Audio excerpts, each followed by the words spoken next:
and to the republic for which it stands, one nation, under God, indivisible, with liberty and justice for all.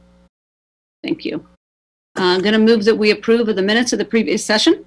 Second.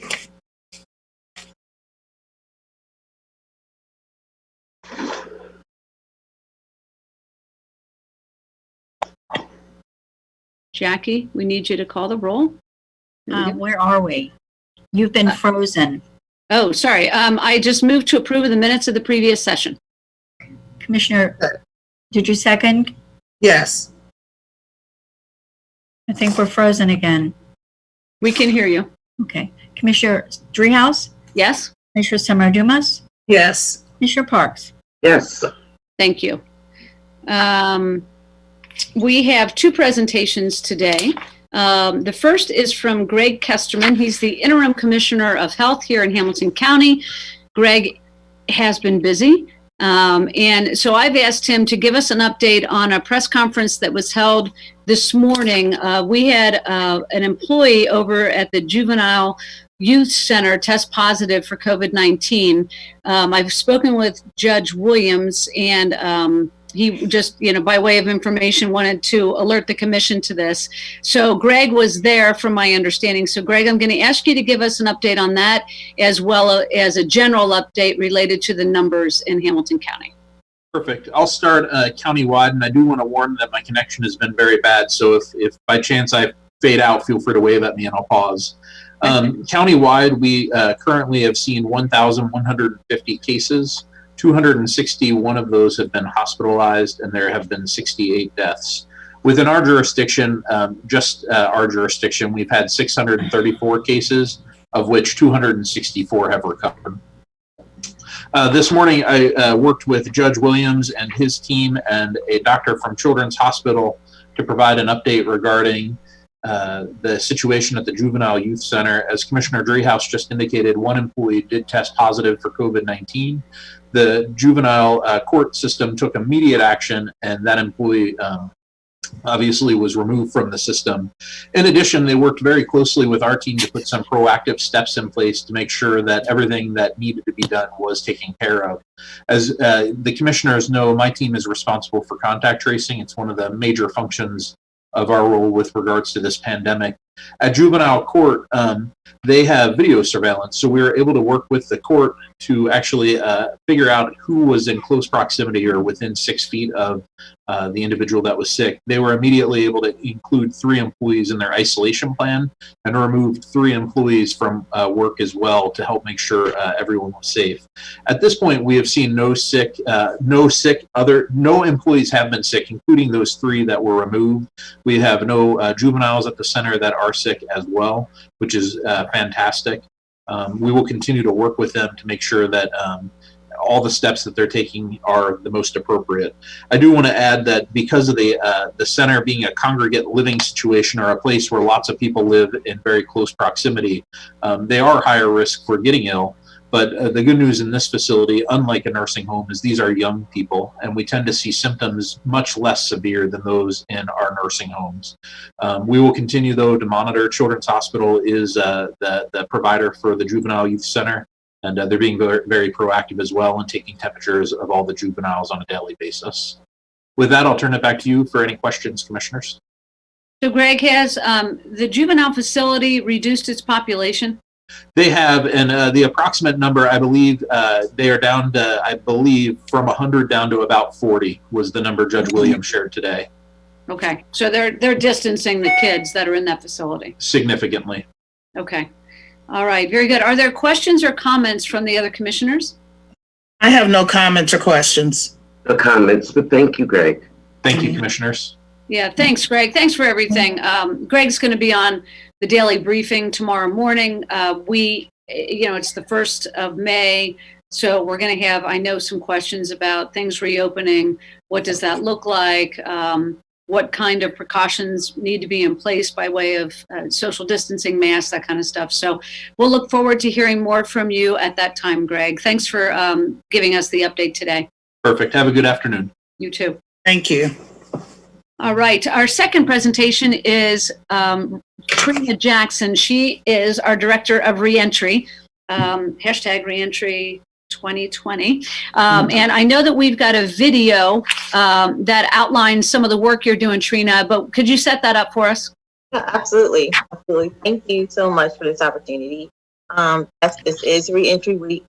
And so what we're doing is we're taking this entire week to educate the community, share information about this issue.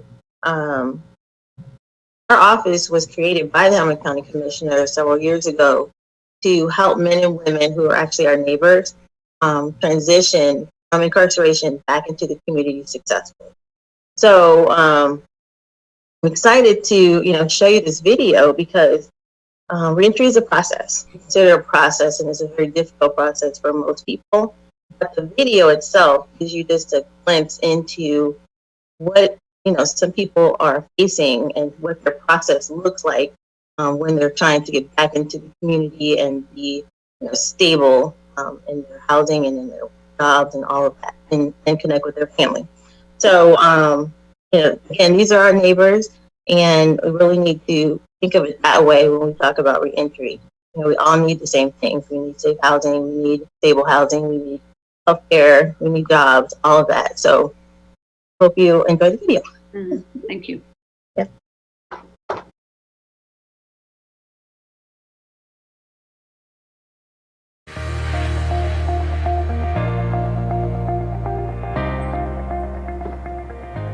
I got a job. I'm on time for my job.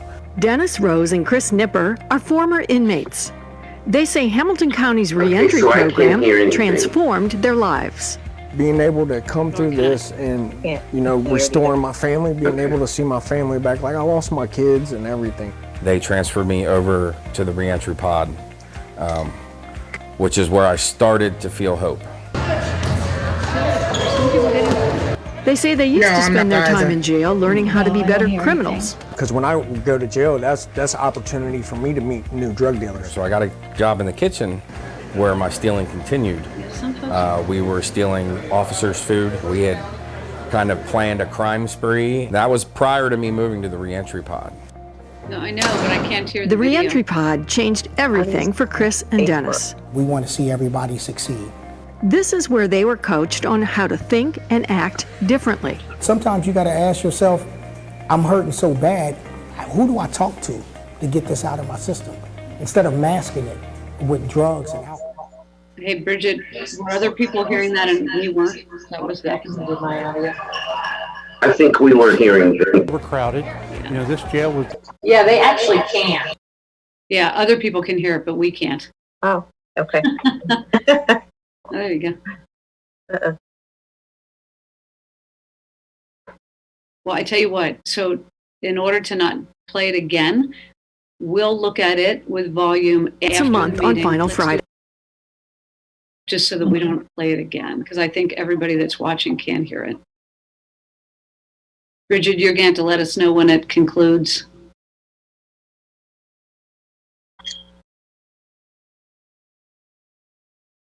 Yeah.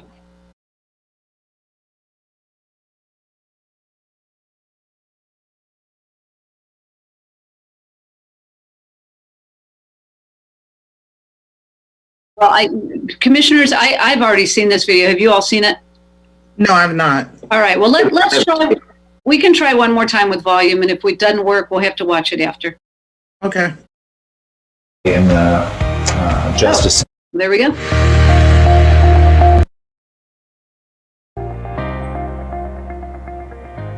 I got a job. I'm on time for my job. Dennis Rose and Chris Nipper are former inmates. They say Hamilton County's reentry program transformed their lives. Being able to come through this.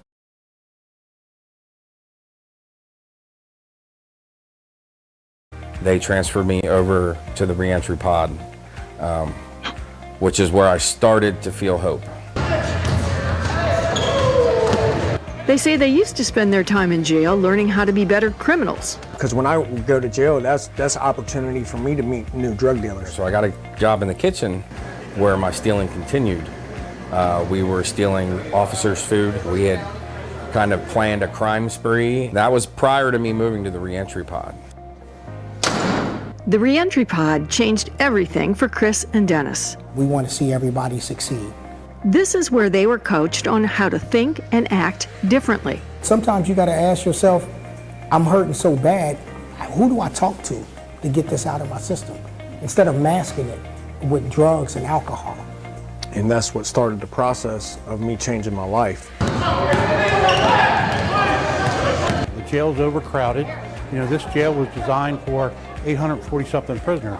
Well, our daily population here is 1,500. We've got to do things differently. We can't just keep doing this. The Office of Reentry is one of the programs that we think will make it a difference in Hamilton County. Reentry has added a one-stop resource center in the jail lobby once a month on Final Friday. You know, you can get a library card here, okay? You can help with your driver's license. We have Brightview here. We have Talbot House here. We have all the providers that actually provide treatment. We've helped over 250 people so far. Trina Jackson leads the reentry program and knows the most pressing need.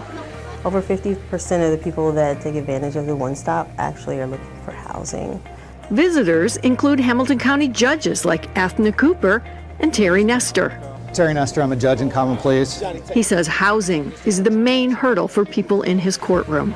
Judge, the state is concerned that Mr. Underly doesn't have stable housing. If you can, visit the reentry program today in the Justice Center in the jail. It's on the first floor. It goes from 10 till 2, where they have a variety of different programs for housing, addiction, and for mental health issues. Chris and Dennis come here to connect with returning citizens like Jim. He came through the reentry pod and was just released on probation. We both just celebrated 2 years clean. You know what I mean? We fill our lives with meetings. You know what I mean? NA's helped save our lives with all these people that reentry hooked us up with. Both can help Jim find housing. Chris manages a sober living house in Lower Price Hill. Dennis runs one in the West End. How was your week? It was good. Good? What we do? Check in? Yep, check in, man. We're going to do our weekly check in, man. He helps residents stay focused. So my name is Joey and I'm an addict. And Joey. We follow them for 12 months when they're released, and the recidivism rate is really good. It's about a 12% recidivism rate compared to Hamilton County overall, which is like 33-35%. This reentry program saves taxpayers millions of dollars. We know that it costs $26,000 to house someone here in the Justice Center for a year. So let's do the math. Take 147 inmates tracked through reentry, multiplied by $26,000 in saved jail costs for a $3.8 million saved, minus $400,000 a year to run the reentry program equals $3.4 million a year in total taxpayer savings. And this program saves lives. Life's pretty amazing. I have reconstructed the bridges that I burnt down. I have a wonderful relationship with my ex-wife, which is pretty much unheard of nowadays. I can go over and see the kids whenever I want. Over the summer, you know, like I got to enjoy a lot of time with my kids. Went to the pool, go to Brookville, go hang out at the lake before I took all that stuff for granted. Plans are underway to expand the reentry pod from 16 to 48 beds. That will triple the savings for taxpayers and triple the success stories like Dennis and Chris.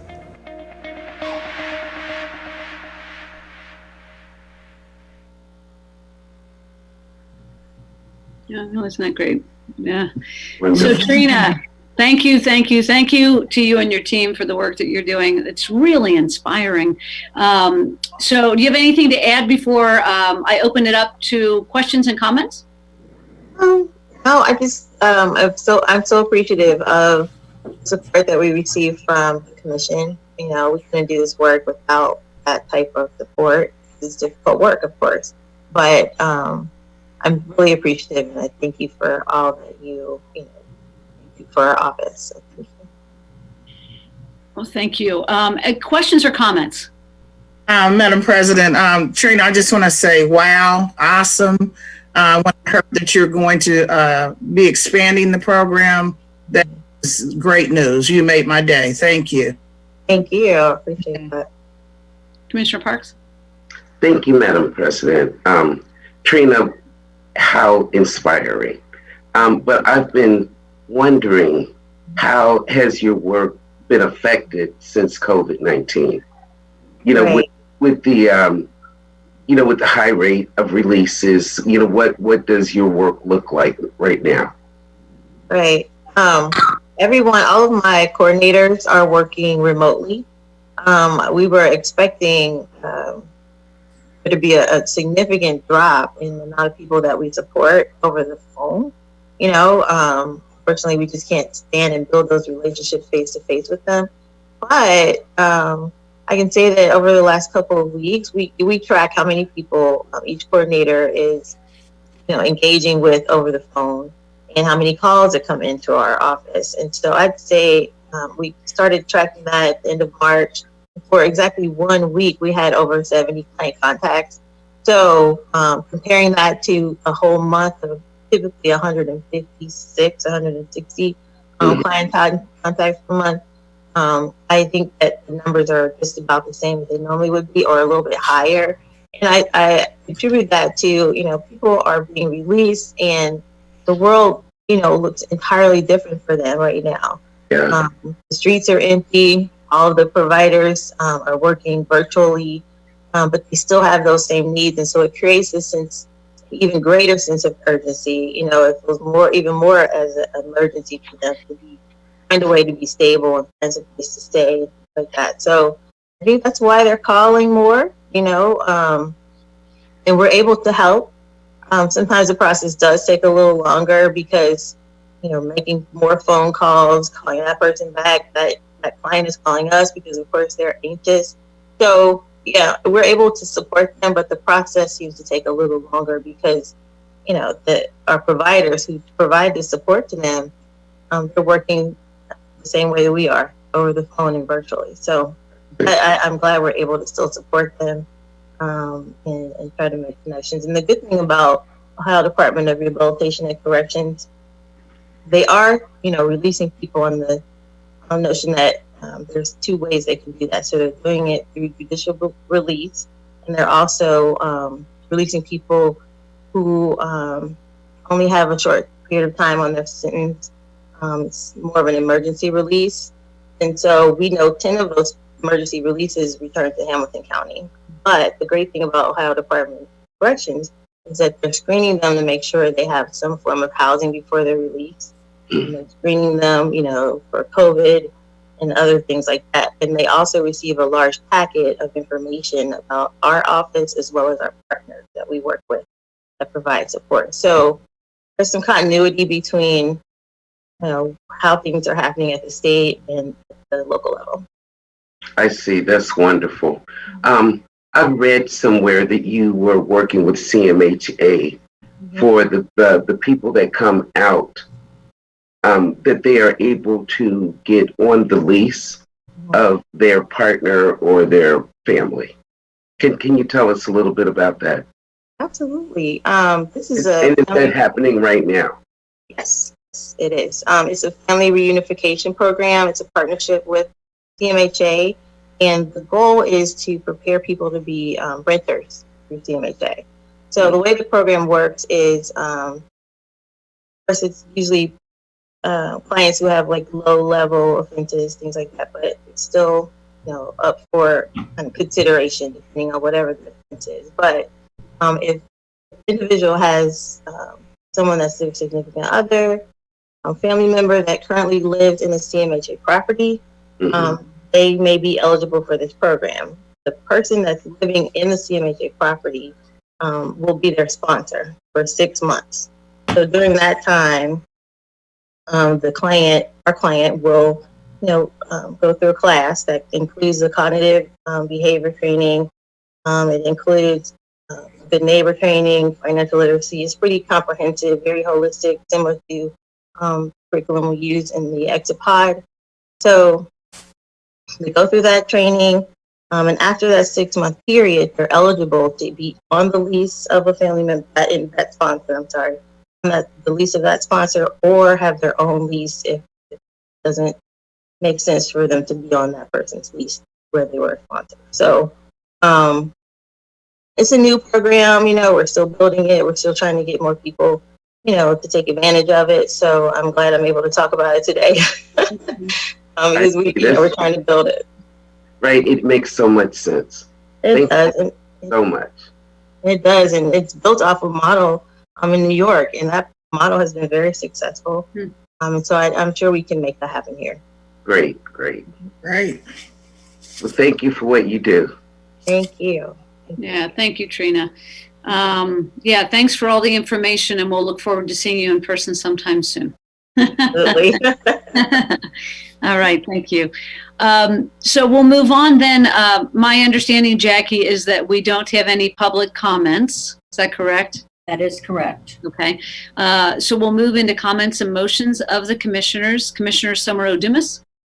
Thank you, Madam President. Just a couple comments. As relates to our consent agenda items, I did have some as relates to items 2, 3, 4 for the Paul Brown Stadium and the Red Stadium, but I'm happy to say that we were able to come somewhat of a compromise, and I'm sure Jeff will be talking more about that. In addition, since some of the resolutions, not resolution, but some of the restrictions as it relates to the COVID have been lifted or will be lifted as of tomorrow, my message to our people that are listening or watching is the word for me is more, to do more washing of your hands, more with the mask, more distancing, more than ever before, because I am just not comfortable with some of the restrictions that have been lifted, but we will live with it. And as long as we do more, we'll be okay. So that's all I have, Madam President. Thank you. Commissioner Parks. Yes. So we have one more day until our 513 Survive videos are due from young people. So don't forget to email them in, and here's the email address again. It's 513-SURVIVE@hamilton-co.org. How many have you gotten so far, Victoria? They are so neat. We have 7. Okay, great. And hopefully it'll grow, but the ones that we have, they are just really cool. Great. So, and I was on a video chat with Senator Brown this morning with participants from around the state of Ohio from My Brother's Keeper, which is, President Barack Obama's initiative to engage young Black men. And so I'm excited that the members in Hamilton County may join forces with 513 Survive. So happy about that. Yeah, that's great. And that's all I have. Okay, thank you. I just have a couple of things. I want to note that we just went through an election, our primary election, mail-in only, the first time ever in Ohio. And so while I think there was limited success, we did see a drop-off, obviously, in people that voted. So I think we've got some challenges ahead if that's the direction we're going in, but I think there's a lot of room for improvement. That said, I want to thank the Board of Elections for their flexibility, for adjusting to a mail-in only election cycle. I know it was really challenging for them, but they did good work, and people that got their ballots in on time, or those that went to the BOE on election day, were treated with respect. And so I am very grateful for the staff over at the BOE for doing their best work in a really challenging time. And a big thank you for those that ran. Win or lose, we need people to run. So thank you all to those that ran, and some of whom may be joining us in the county ranks here soon sometime. Also, just a reminder, we didn't have a briefing. What is today? We didn't have a briefing yesterday. We'll have another one tomorrow. And Greg Kesterman will be on to talk through a little bit of what you both have referred to, the stay-at-home order and how we're doing. And then lastly, I had the opportunity to go down and look at the stockpile for PPE. Nick Crosley is literally manning that, was on site. And so the state of Ohio had released 40,000 N95 masks. Those are the really good ones that go to the hospitals and medical workers. And so they were working to organize those shipments and send them out to the hospitals. So it's an impressive operation. There is an individual that is donating warehouse space, and so we're very grateful for that and the work of the EMA and collecting all of the PPE and also distributing it back out. Some of it is by way of a stockpile, national stockpile, state of Ohio stockpile. We're purchasing, as we'll talk about, in Hamilton County. We're using some of our federal dollars for that purpose. And then also we're getting donations. So want to encourage folks that would like to make a donation to get a hold of Nick Crosley or my office or any of our offices, and we can direct you to the right place, because there's a significant stockpile of donations. So on that note, hold on 1 minute. So Rose Sturs is a Delhi Township trustee, and she is part of a sewing circle, and she donated masks. You can see them on the screen. They're homemade masks from the sewing circle. They are like surgical masks made of cloth. Look, I'm demonstrating. So now I have 2 masks. But the JFS workers need these masks because they're going out and about and going into people's homes. And so they look good. They're really colorful, and they're all different. They're really nice. And so thank you, Rose, for that donation. Also, she mentioned that they can make different sizes. And so they are now making child size masks, because not only do these workers need them, but the kids that are particularly in foster care that have to go to appointments or will start to have to go to appointments and visits need also this kind of protection. And so they're making child size masks. They said they'd have a bunch of them to donate in about a week's time. So we'll be delivering those over to JFS for the kids that are in foster care in Hamilton County. So it's really a neat initiative. And Rose has got like 5 or 6 sewers. So thank you to Rose, and thanks to Nick Crosley for helping organize all of it. And thank you, Bridget, for putting the photo up. Yeah, it's nice. I love that guy's T-shirt. Yeah, it's with the big red machine. I've never seen that. Back in the day. Oh yeah. All right, very good. So that's all I've got. Jeff, I know you've got a buy leave item related to the budget. I do. I've got a buy leave, just a quick comment. I think Commissioner Summer Dumas mentioned reopening, and with the governor's plan announced earlier this week. Just wanted to, I know the board is aware, but just so the public is aware, we are beginning conversations internally as well about what that means for the county and county operations. We are talking with all the departments, elected officials, departments under the board about what that looks for us and what a timeline might be. We've got a lot of different buildings, a lot of different functions under the county, all of which may be on a little bit different time frame in terms of when operations kick back in order to coincide and mesh with the activity of the broader community. So we're having that conversation now. I think Assistant Administrator Holly Chrisman has a call scheduled tomorrow with all the elected officials and all the departments in the county, just to start talking about what people need, what the process should look like, and what timing should be. So as we collect that collective wisdom of the group, I'll pass along to the board, and we can have a broader conversation about what reopening looks like for county operations. I did, as Commissioner Driehaus indicated, also want to draw your attention to one buy leave that's in your packet. It is budget adjustment number 16. As the board is aware and the public is aware, the COVID-19 pandemic has hit the population at large very hard from a lot of different perspectives. We certainly understand what the public health impacts have been.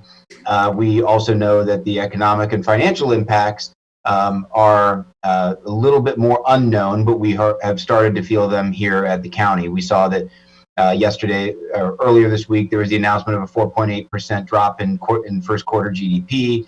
We're expecting larger drops in future quarters, and that is also hitting us here at the county. So we know that we're going to see large revenue drops in sales tax, in casino revenues, and property transfer fees, in court fines and fees. And we're at this point in time projecting a revenue shortfall in fiscal year 2020 of approximately 40 million. So we have worked over the past several weeks with departments and agencies under the board and all the elected officials as well on a plan to close that gap. The resolution before you, it's budget adjustment number 16, reappropriates the 2020 general fund budget based upon a net of 21.66 million in general fund expenditures, working with departments and agencies to come up with those reductions. We're also will be realizing approximately 12 million, or utilizing roughly 12 million in general fund reserves, as well as roughly 6 million in state and federal grant funds, grant offsets, as well as reserves of different funds, like the election reserve, et cetera, that we'll be pulling in to use as part of this offset. So in total, the over half, the majority of the general fund balancing is being done based upon general fund expense reductions. We're also combining that with some general fund reserve use and some use of state and federal grants as well. As the board is well aware, the departmental strategies to get to this point vary, but we can talk about them in some broad categories. Departments are utilizing furloughs, hiring freezes, program deferrals. We were using reductions in various capital and some of our capital maintenance and other programs. We're also redeploying staff into other functions, whether they're restricted funds or whether they are funds specifically related to the response to COVID-19, so that we can appropriate those efforts against some of our federal grants, as well as utilizing some of our other restricted funds as well. So again, the resolution in front of you reduces our departmental budgets by a net of 21.66 million. The expenditure reductions are actually a little bit higher than that, but when we net it out against some of the adds we are making to the budget, where we're pulling in some restricted fund resources, the net is 21.66.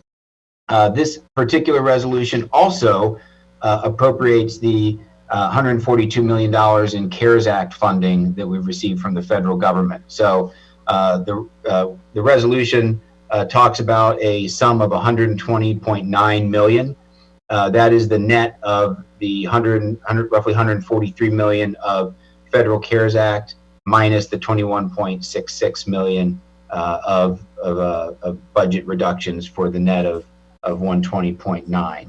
So that's a little bit about the budget adjustment that's in front of you. Again, it reappropriates us to keep us balanced as we get into the remainder of the year. I really want to thank all of the department heads and all of the elected officials and other agencies of the county that came together really in just a matter of weeks to pull together a plan to close a $40 million shortfall. I think it was an unprecedented effort. It took an unprecedented level of coordination and teamwork.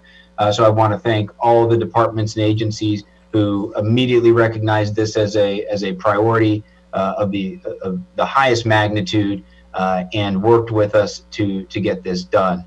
I think it's a testament to the relationship that we've built here in the county with all of our elected offices and outside agencies as well. So again, so I'll turn it over to you, Madam President, for any questions you may have on the budget adjustment. Again, Budget Director Brueggen is also on the line. If there's some specific questions, we'd be happy to defer some to Mr. Brueggen. Thank you. John, do you have anything to add? Nothing to add, no. Okay. I too want to thank the department heads and the other elected officials.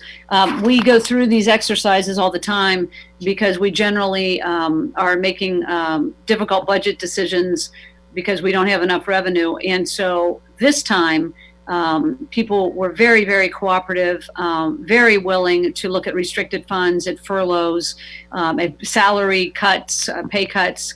Very, very grateful for the level of cooperation that we saw in this exercise and resulted in $20 million worth of savings. So we're on our way to closing the gap without still knowing whether or not we're going to get federal relief for revenue replacement.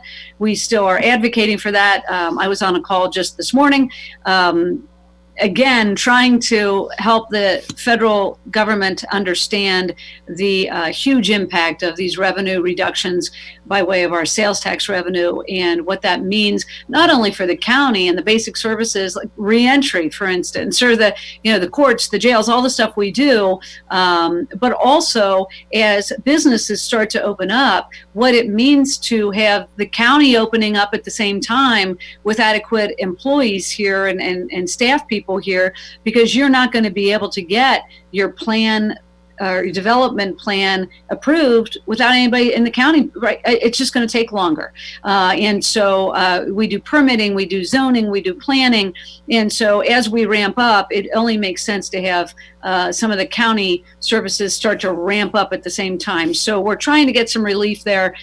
We have not been successful so far, but the Mayor's Alliance, CCAO, NACO, all the national organizations, we are in lockstep with one another in a bipartisan way, trying to advocate for revenue replacement dollars from the federal government. So this speaks to the $142 million that is restricted, as we all know, so for which we're very grateful. Just need some flexibility here. So with that, I'm going to ask you, Jeff, to elaborate just a little bit as we start to spend down that 142. I think we did a motion, unanimous support of the board for a motion that talked about kind of a policy direction and how we would like to see the dollars that are able to be spent as a response to COVID-19. I'm hoping that either today or another day, you will give us an idea of how that's going, how the exercise is going, and how we're starting to spend through that money. Sure, happy to, and I'm glad you hit on it. I do want to just go into a little bit of detail on the resolution. While it appropriates, reappropriates the county general fund budget and appropriates the $142 million of grant funds, it also authorizes the administration to begin taking some action. I sent the board an update memo today on how we are going in terms of putting together that plan. But immediately right out of the gate, wanted to make sure that the board had its fingerprints on some direction to the administration on making sure we're starting to program and plan and spend this money as quickly as we can for the benefit of the community. And so there's 4 items here that with acting on this resolution, the board would be authorizing the administration to reimburse the county for the up to $2 million that we have already spent in operational response costs to COVID-19, including personal protective equipment, cleaning and sanitizing, capital equipment costs that are directly associated with COVID-19, the work that we're doing with the homeless population to put them into non-congregate shelter arrangements. Those are dollars that we have already spent that we want to reimburse ourselves for. We also want to put, at this point in time, up to an additional $1 million towards the acquisition of additional personal protective equipment, primarily for first responders and public employees and medical professionals who are on the front lines. You mentioned the EMA cash that we currently have. We want to make sure that we're supplementing that we continue to make sure that we are doing our best to get that equipment and supplies out to everyone who needs it. We also have an item in here. We have some existing programming, especially through community development, that we think that we can continue to leverage quickly, like some of our rental assistance programs. So we're working through right now the process as to how we use some of these dollars to supplement that program. So number 3 here speaks to putting an additional $5 million towards rental assistance programs in the county. In addition to developing in collaboration with our public health community and local health systems, a program to fund testing in the county for, especially for first responders, critical frontline workers, and residents in congregate shelters. So those are just some of the things that we wanted to get on paper right now so that the board could provide direction to the administration so we can start putting some of these things in place quickly. And we'll, of course, come back to the board regularly for authorization as we're going to have to, but I did not want to have to be limited at this point as we're putting some of these things in place right off the bat to making sure that we have to wait until next Thursday to come back to get policy direction. Wanted to make sure to the degree the board approves that we have that direction to move forward on these particular items, and then we'll come back to the board with the broader plan. And I do want to note as well, Madam President, you brought up the issue of flexibility, and we do need to continue to press for that at the federal level. The budget reduction and budget reappropriation that we have done, or that we will do with this resolution, is a good first start. But I want to emphasize to those watching who are either department official or county officials or just the general public, we are, while we, again, taking a good first step, we are by no means out of the woods as it relates to the financial impact of COVID-19. We face a lot of risks that the financial impact is either deeper than we expected or maybe more protracted than we expected. We also have the risk that as we start to see the community come back to life per se, and the needs of the county kick into gear as well, the court system has to open, the jail has to open. As we see that, if that is not followed immediately by an economic response that increases our revenue streams, we're going to see the need for additional expenditures out the door without the corresponding revenue. So there's a lot of risk and a lot of reason to continue to advocate for flexibility at the federal level. And as President Driehaus mentioned, we have a lot of partners across the country that are helping us with that. But I just wanted to make sure that that was stated again. Thanks, Jeff. Comments or questions? Commissioner Summer Dumas? Thank you, Madam President. Just you said a lot, Jeff, and it said, just want to speak about the 142 million that we received, of course. And I think President Driehaus has said many times we don't want to leave anything on the table. There's plenty of things that we need to accomplish with those monies that were sent to us. In addition, the 21 million we were able to save, or that the other departments were able to come up with the help with this budget. I just really want to thank not only our departments, but the court system, the recorders, the clerk of courts. I don't want to leave anybody out, but the sense of unity that took place because they understood the seriousness of this issue. And as Jeff said, this is just the beginning. Hopefully, sooner than later, sales tax and everything else will go up. But right now, we're at the brink of really where we're going, I think, as it relates to maybe additional cuts that may have to be made. That's all I have, Madam President. Thank you. Commissioner Parks? Yes, I too want to echo your sentiment of appreciation to the workforce, to the departments. I know John Brukin put in a lot of work, and thank you, Jeff, for all that you do. And I too am hopeful that we get flexibility in the $142 million that we've received, because we need it. Mm-hmm. That's all. Thank you. Thank you. And thanks for bringing up the workforce, because in the end, they're the ones that are making the sacrifice. So thanks for reminding us of all the employees that work for the county that are out on furlough right now or being redeployed. And, I think they're willing and happy to do their part, but it is very disruptive.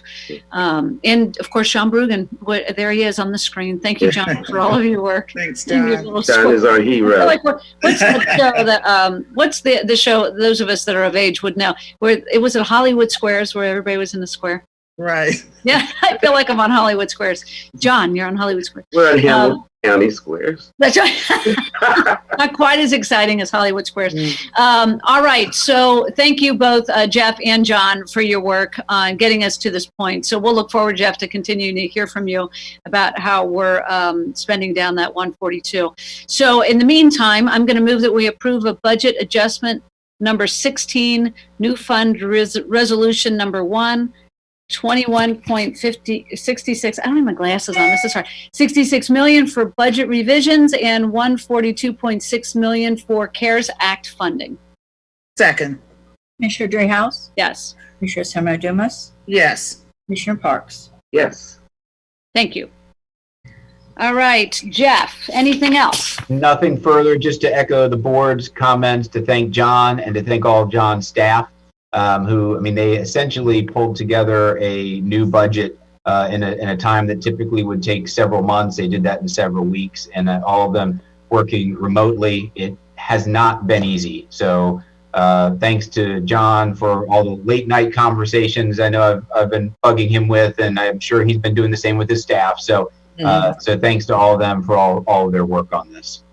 Thank you. All right. As was mentioned earlier, we'll move into consent agenda items. We had some questions related to items 1, 2, 3, and 4. Items 1 and 2 pertain to the Bengals, and items 3 and 4 pertain to the Reds. And so I know you all and I have had conversations with the administrator about these items. The concerns being that while we've just been talking a lot about the general fund, the stadium fund is also going to see a reduction in revenue because it relies on sales tax.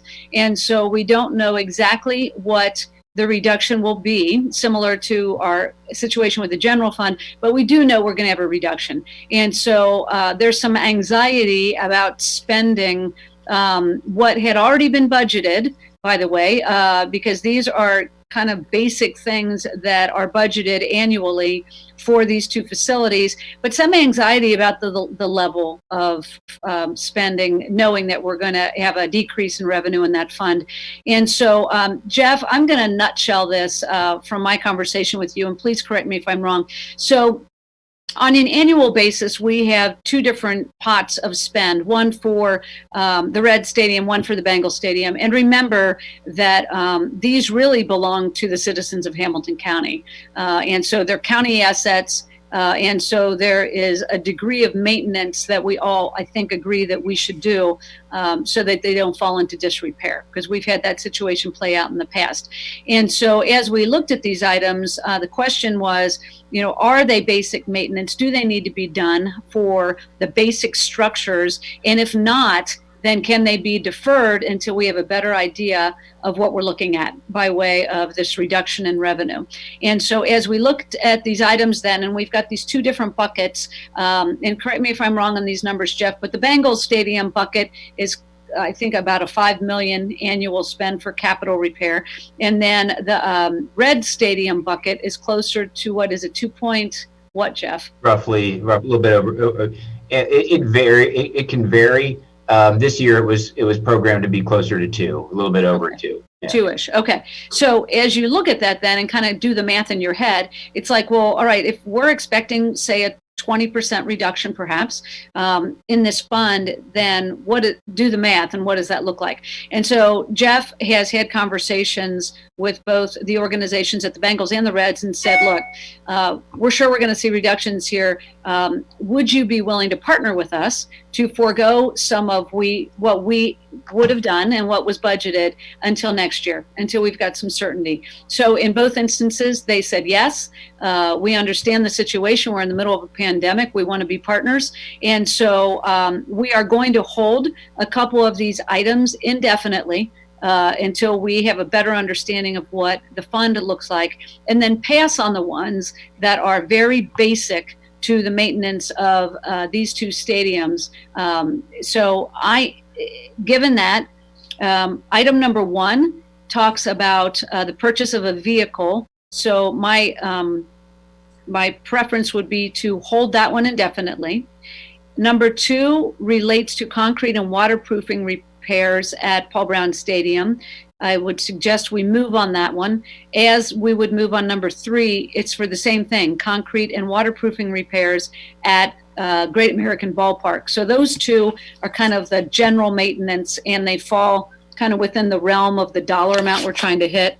And then item number 4 talks about overcoating, and it's a painting of some structures at Great American. And I would suggest that we hold that one indefinitely until we have a better sense of how much we're going to have to spend here. So those are my suggestions after conversations with the administrator. I would be very interested to hear the comments and questions from my colleagues.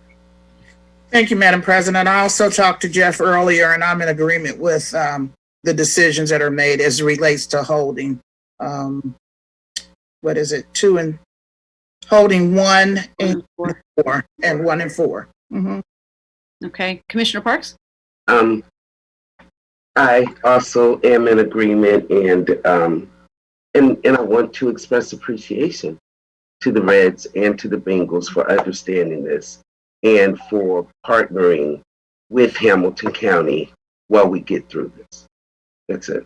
Right, thank you. And I don't want to miss. They were challenging conversations. No doubt. No doubt. I was. Look, yeah, we have partnerships here, longstanding partnerships, but they were very gracious, I will say. And they're like, look, we get it. So hopefully we can get to these things sooner than later. Maybe by the end of this year, hopefully beginning of next year. But now is not the time, and they know it. And so they both, said, "You're right. Now is not the time." And so they we're all hurting. That's we're right. all hurting. So we just have to spread the pain. That's right. That's right. Or spread the generosity, depending on how you look at it. So I thank Jeff for learning how to twist some arms. I can't, as everyone has said, these, I think everybody understands what's going on here and the situation that the community's in, the situation the county is in financially. And I think the approach we have echoes the approach we've taken with the general fund. Is we want to walk that balance and find that correct balance between reducing expenditures and holding on expenditures, but not doing anything careless that lets an asset fall into disrepair, et cetera.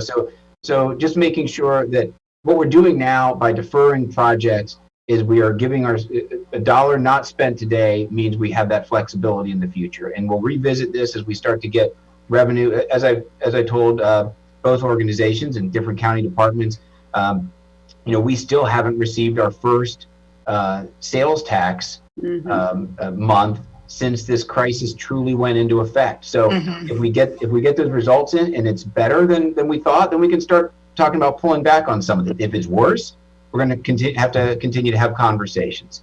So again, as you indicate, as all three commissioners indicated, I want to thank our partners with both teams and again across the entire county and all of our partners and departments for everyone really coming together in this time to do what we need to do. Yeah, thank you. And it is the head of the organizations, obviously, that we're grateful to, but also those that helped us work through these numbers and the necessity for the two things that we're passing here today, because, I think we're all convinced that these things need to move forward, even though the other ones have to be pulled back. So yeah, I would just a very last comment on this, just say that the vast majority of the stuff that we're doing here, the stuff that would come before the board, even the stuff that's being deferred. We're not talking about real. I mean, this is infrastructure. The stuff that even the painting that we're deferring is something that we should do to protect the steel at Great American Ballpark. But especially when we're talking about concrete and concrete repairs and waterproofing, this is the stuff that we need to do. To make sure that when people are going into that stadium, that we don't have concrete falling, that we don't have trip hazards, that we don't have stuff falling off walls. We've got to. These are huge, expensive assets for the community. The community invested a lot in their development. We want to make sure that we keep them up to snuff from a repair perspective. That's right, and they'll get more expensive as we delay. Absolutely, that's right.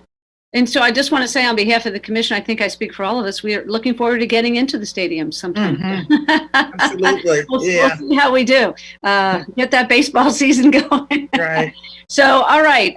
So that takes care of those top items. We'll not vote on them quite yet.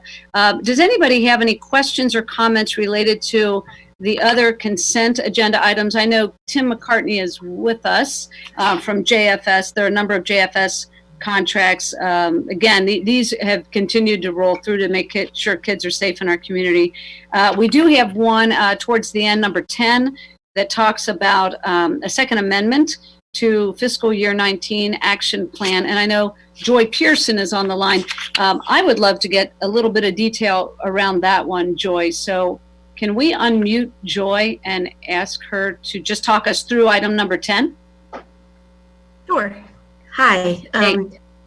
I have a summary about, so the CARES Act Community Development Block Grant funding was a little bit over $2 million. It's $2,003,730.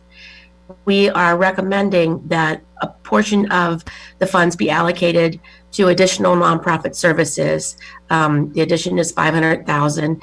The existing expenditure allocation for 2020 was $700,000. So the total would be $1.2 million.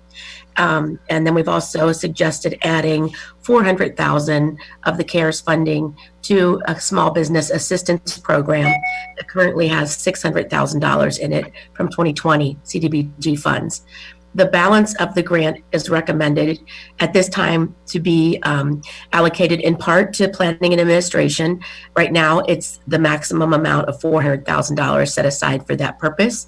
That, of course, can be changed, and that money can be used for programs or projects down the road if that's a better use of that funding.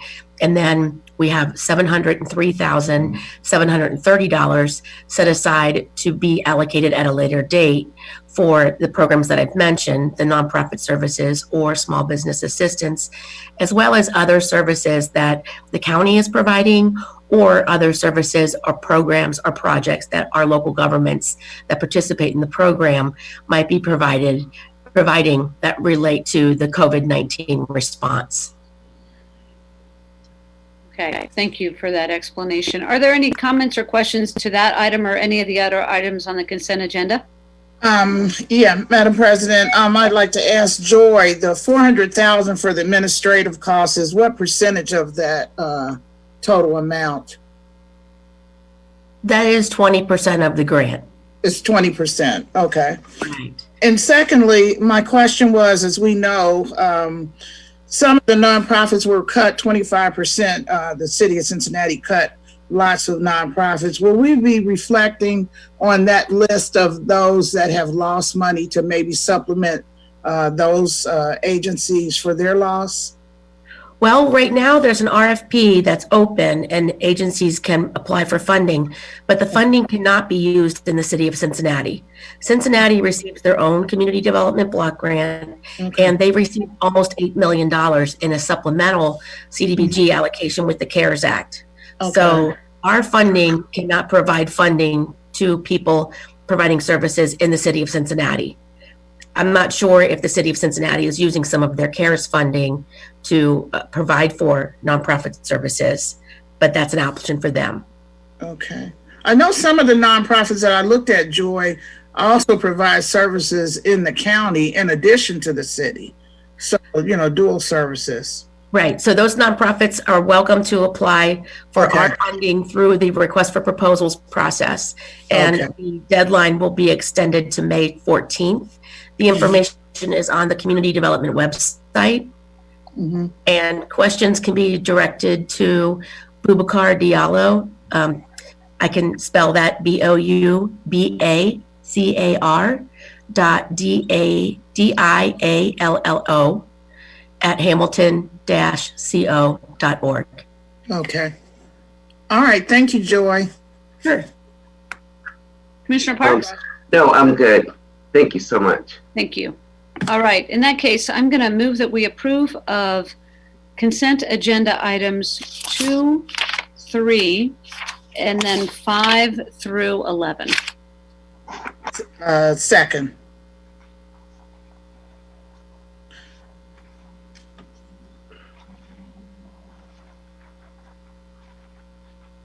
Hey, Jackie. Lost my. There you are. All right. Okay. Commissioner Dreehouse? Yes. Commissioner Summer Dumas? Yes. Commissioner Parks? Yes. And that was all the consent agenda items except the 2 you held, correct? That's right, and we will be holding indefinitely items 1 and 4. Thank you. Thank you. All right, that is all we have other than our executive session. We will be moving into an executive session and we will be adjourning from there, but we will not have a vote after executive session. So is there anything else that we missed or needs to be covered here, Jeff? No, the only thing I would ask, and this, I think the action the board took is appropriate today. The only thing I would ask Michael Friedman for is to perhaps work with Joe Feldkamp and Joanne Kramer in purchasing to determine whether or not we need to do any formal rejection of bids. The items that we are holding do have bid timelines associated with them. I think we recognize that we're not going to be moving forward with that precise bid. So I would just ask Michael whether or not we need to do a formal rejection of bids at our subsequent board meeting. Yeah, Jeff, I will work with Joanne and Joe on that, and we'll get something back to you and have it ready if need be by the next meeting. Excellent. Thank you. Thank you.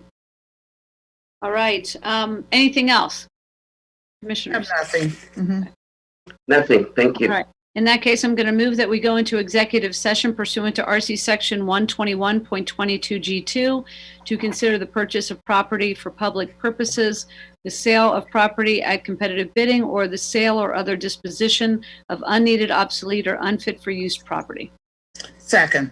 Commissioner Dreehouse? Yes. Commissioner Summer Dumas? Yes. Commissioner Parks? Yes. Thank you.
hold on.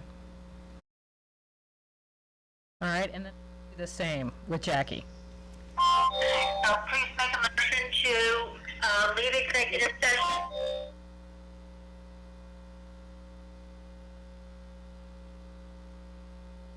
Adjourn. Oh, actually, can we do that one more time? Are we live?